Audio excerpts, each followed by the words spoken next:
Communist party തുടക്കത്തിലെ തന്നെ പാർട്ടിയുടെ നയം വ്യക്തമാക്കിയതാണ്.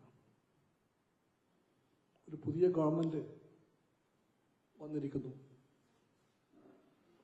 ആ ഗവൺമെന്റ് ഒരുപാട് വാഗ്ദാനങ്ങൾ വാരിക്കോരി കൊടുത്തുകൊണ്ട് പ്രതീക്ഷകൾ എല്ലായിടത്തും ഉണർത്തിക്കൊണ്ടുവന്ന ഗവൺമെന്റാണ്. അതിന്റെ മുഖ്യമായ വാഗ്ദാനം ഒറ്റ വാക്കിൽ പുതുയുഗമായിരുന്നു. ആ പുതുയുഗത്തിന്റെ വാഗ്ദാനവുമായി വന്ന ഗവൺമെന്റിന്റെ ഭാഗത്തു നിന്ന് ഈ സംസ്ഥാനത്തിനും ജനങ്ങൾക്കും നാടിനുമെല്ലാം ഗുണപ്രദമായ അനുകൂലമായ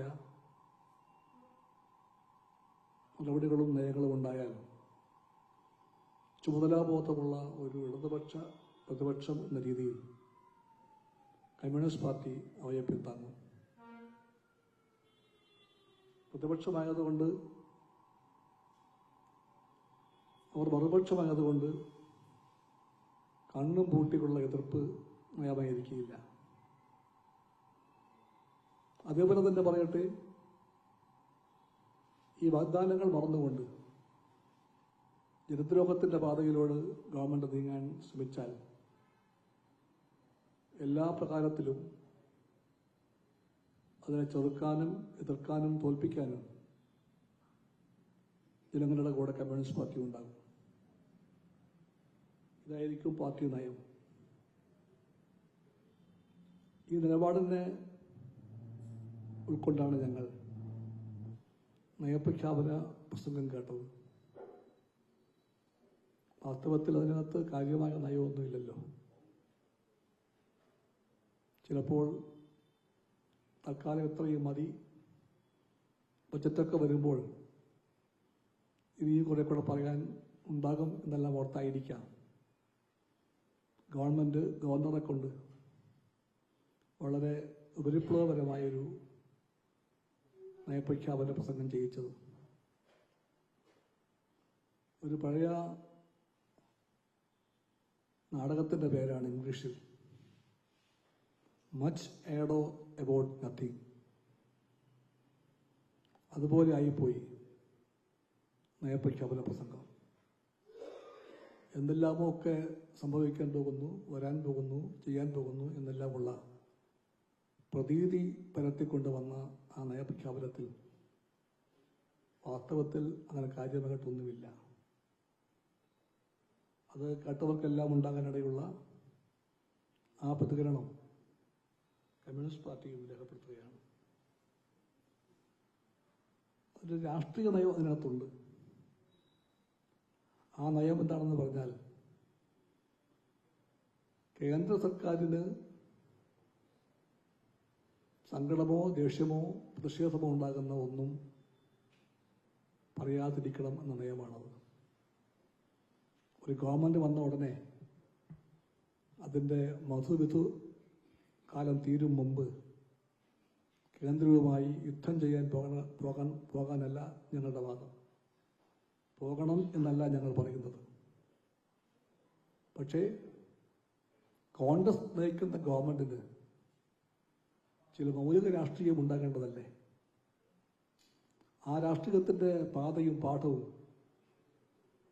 കോൺഗ്രസിന്റെ മുഖ്യമന്ത്രിക്കും കോൺഗ്രസിന്റെ ഗവൺമെന്റിനും അറിയാം എന്നാണ് ഞങ്ങളുടെ വിശ്വാസം. അങ്ങനെയാണെങ്കിൽ ഈ നയപ്രഖ്യാപന പ്രസംഗത്തിൽ എവിടെയും ഒരു ചെറിയ നിഴലായിട്ട് പോലും കേന്ദ്രത്തിന്റെ നയങ്ങളെ പറ്റിയുള്ള വിമർശനങ്ങൾ ഒരു വാചകമോ ഒരു വാക്കോ പോലുമില്ല. പൊതുനയങ്ങൾ തീർച്ചയായിട്ടും ഉണ്ട്, അവ വിമർശിക്കപ്പെടേണ്ടവയാണ്. മതനിരപേക്ഷ ഇന്ത്യ, ജനാധിപത്യ ഇന്ത്യ, ഭരണഘടനയിൽ സോഷ്യലിസ്റ്റ് ലക്ഷ്യം പ്രഖ്യാപിച്ച ഇന്ത്യ, ഫെഡറൽ ഇന്ത്യ, പരമാധികാരമുള്ള ഇന്ത്യ, ഇതെല്ലാമാണ് എല്ലാ ഇന്ത്യക്കാരും പ്രിയങ്കരമായി കാണുന്ന ദേശീയ മൂല്യങ്ങൾ. രാഹുൽ ഗാന്ധിയും ഇടയ്ക്കിടയ്ക്കെല്ലാം അതേപ്പറ്റി പറയാറുണ്ടായിരുന്നു. അങ്ങനെയാണെങ്കിൽ കോൺഗ്രസ് നയിക്കുന്ന ഒരു ഗവൺമെൻറ്റിൻ്റെ ഒന്നാം നയപ്രഖ്യാപനത്തിൽ ഈ പറയുന്ന വിഷയങ്ങളിൽ കേന്ദ്ര ഗവൺമെൻറ്റിൻ്റെ നിലപാടിനെ പറ്റിയുള്ള ഒരു പരാമർശം രൂക്ഷമായ ആക്രമണം വേണമെന്നല്ല CPIയുടെ വാദം, അത് പിന്നെ മതിയായിരിക്കും. പക്ഷേ ഒരു പരാമർശം പോലും അതേപ്പറ്റി ഒന്നും പറയാതെ വളരെ സ്നേഹിച്ചും തൊട്ടും തലോടിയും മാത്രം പോകാൻ കാണിക്കുന്ന ഈ വാശി, അത് ഒരു മധുവിധ വാശിയാണോ അതോ നയപ്രഖ്യാപനത്തിൻ്റെ നയം അതാണോ, അതായിരിക്കുമോ ഗവൺമെൻറ്റിൻ്റെ രാഷ്ട്രീയം എല്ലാ കാലത്തും? ഈ ചോദ്യങ്ങളെല്ലാം ഞങ്ങൾ ചോദിക്കാൻ ഇപ്പോൾ നിർബന്ധിതരാണ്. അതുകൊണ്ട് ഞങ്ങൾ അത് ചോദിക്കുന്നു. ഒരു ഉപരോധത്തിൻ്റെ അന്തരീക്ഷമില്ലേ കേരളത്തിൽ? കഴിഞ്ഞ 10 കൊല്ലത്തിലേറെയായി കേന്ദ്രം കാണിക്കുന്ന ഉപരോധത്തിൻ്റെ രാഷ്ട്രീയമുണ്ട് സാമ്പത്തിക നയങ്ങളിൽ. LDF സർക്കാരിൻ്റെ കാലത്ത് അത് പൂർണ്ണമായിട്ട് പ്രകടമായിരുന്നു. തരേണ്ട വിഹിതം തരാതെ, അവകാശപ്പെട്ട ധനം തരാതെ, GST വിഹിതം പങ്കിടാതെ, വായ്പാ പരിധി വെട്ടിക്കുറച്ചുകൊണ്ട്, അങ്ങനെ നോക്കിയാൽ ഒരു സ്റ്റേറ്റ് ഗവൺമെൻറ്റിൻ്റെ സാമ്പത്തിക അധികാരങ്ങളെ, സാമ്പത്തിക ഫെഡറലിസത്തിൽ പാലിക്കേണ്ട കേവല മര്യാദകളെ എല്ലാം പുച്ഛിച്ചുകൊണ്ടായിരുന്നു ഇക്കാലം മുഴുവനും കേന്ദ്ര ഗവൺമെൻറ് പ്രവർത്തിച്ചത് കേരളത്തോട്. പക്ഷപാതപക്ഷങ്ങളെല്ലാം മാറ്റിവയ്ക്കുക, അത് കോൺഗ്രസിനും അറിവുള്ള കാര്യമാണ്.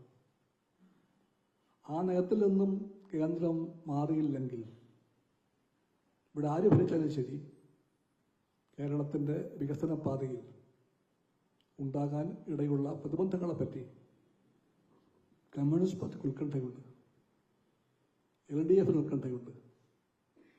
ആ ഉത്കണ്ഠ ഒരു LDF UDF പ്രശ്നമല്ല, ആ ഉത്കണ്ഠ ഒരു കേരളീയ പ്രശ്നമാണ്. കേരളത്തിൻ്റെ ഈ താല്പര്യങ്ങളെ ഫലപ്രദമായി ഒന്ന് പ്രതിഫലിപ്പിക്കാൻ വാചകങ്ങളോ വാക്കുകളോ ഒക്കെ ഇഷ്ടമുള്ളതാണ്.